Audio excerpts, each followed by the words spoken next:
Saudi Arabia is putting a price on recognizing Israel. Its foreign minister says the kingdom could pursue friendship with Israel if it resolves the Palestinian issue and agrees to an immediate ceasefire in Gaza.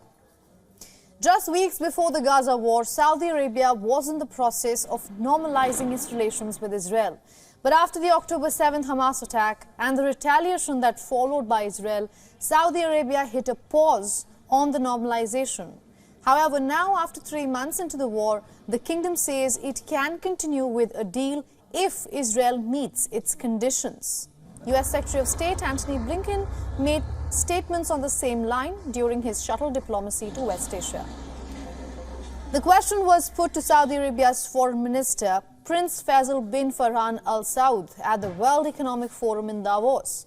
Asked if the kingdom could opt for normal relations with Israel as part of a wider agreement after the resolution of the Palestinian conflict, the Saudi foreign minister replied in the affirmative.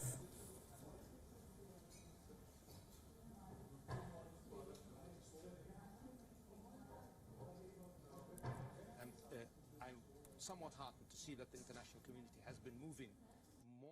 I think also the kingdom has said in that context, it could even be recognition of Israel from the kingdom, if that was part of a bigger political agreement? Certainly. On the war in Gaza, not Saudi Arabia's foreign minister said Houthi attacks on commercial ships in the Red Sea were connected to the war in Gaza, which underlined the needs for an immediate ceasefire there.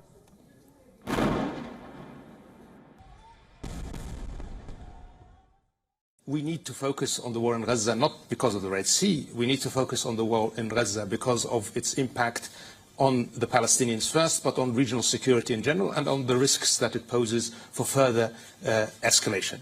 And, we've seen now close to 30,000 civilians killed in Gaza. We continue to see civilians being killed every day. We continue to see restrictions on access to humanitarian aid.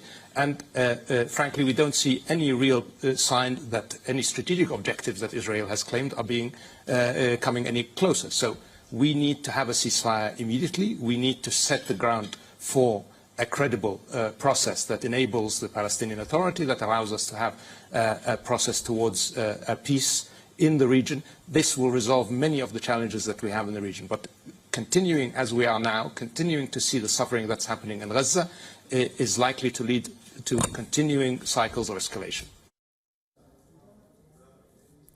Now, for more on this, we are being joined by Irina Sukuman, Middle East analyst, live from Washington, D.C. Welcome to the broadcast, Ms. Sukuman. Thank you so much for the invitation. Now, since Israel's creation back in 1948, Saudi Arabia has not recognized the country. Then, of course, there were talks of normalization, but the war ended that. Now we're again hearing an affirmative answer from Saudi Arabia. How do you judge and see this shifting stance? There has been absolutely no shift during this entire time. Since the early 2000s, Saudi Arabia's position has remained the same on this question, which was the support for the Arab initiative proposed by King Abdullah and supported by most of the Saudi Arabia's foreign policy establishment, which essentially would have some sort of a normalization if Israel were to retreat to the 1967 borders and if Palestinians were to get a state. There is absolutely nothing new that has happened since then. The talks of the normalization before October 7th were pushed largely by the Biden administration, who initiated the push for this process during his visit to Saudi Arabia. The Saudis went along largely out of self-interest. They've demanded very significant concessions from the United States, which Washington was not able to meet.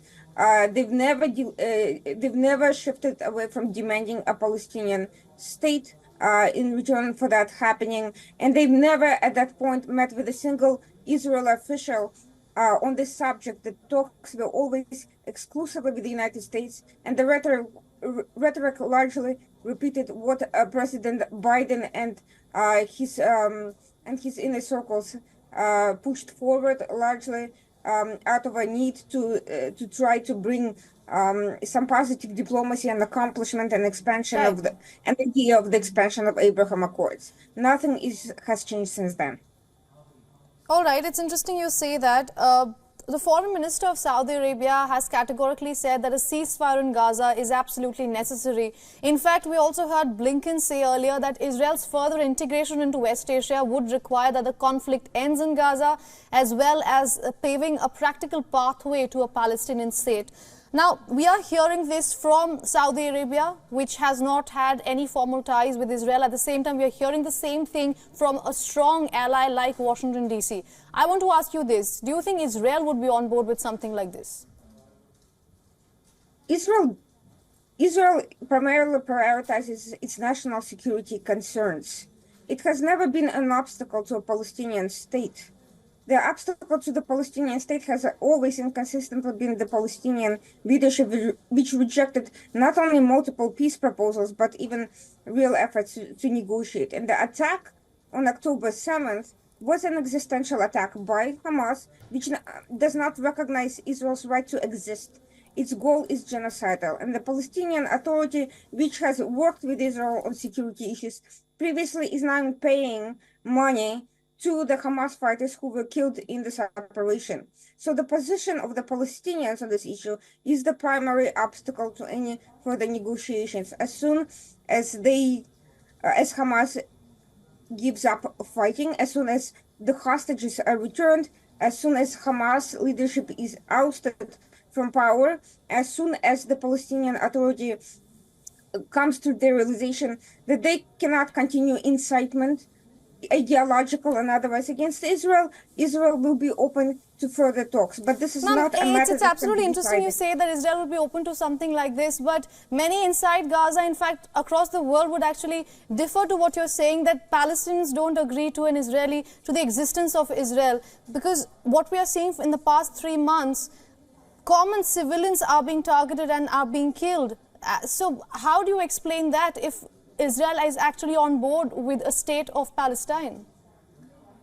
Israel has never targeted civilians. It has engaged in airstrikes, and unfortunately Hamas has held civilians hostage. And also, unfortunately, Hamas has worn civilian clothes inside Gaza, making it extremely difficult to distinguish between Hamas fighters and regular civilians. But Israel has been exceptionally careful to avoid any deliberate attacks on civilians, to the point of putting their own troops in danger, including after pressure by the United States to focus exclusively on top-level leadership and not the second-level fighters who, by the way, continue holding Palestinian civilians hostage.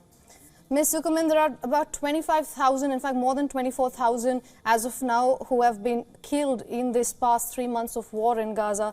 It's hard to understand if all of them were actually Hamas militants, as Israel, as you say, actually. But thank you so much for joining us here on this broadcast and getting us all those insights. Thank you so much.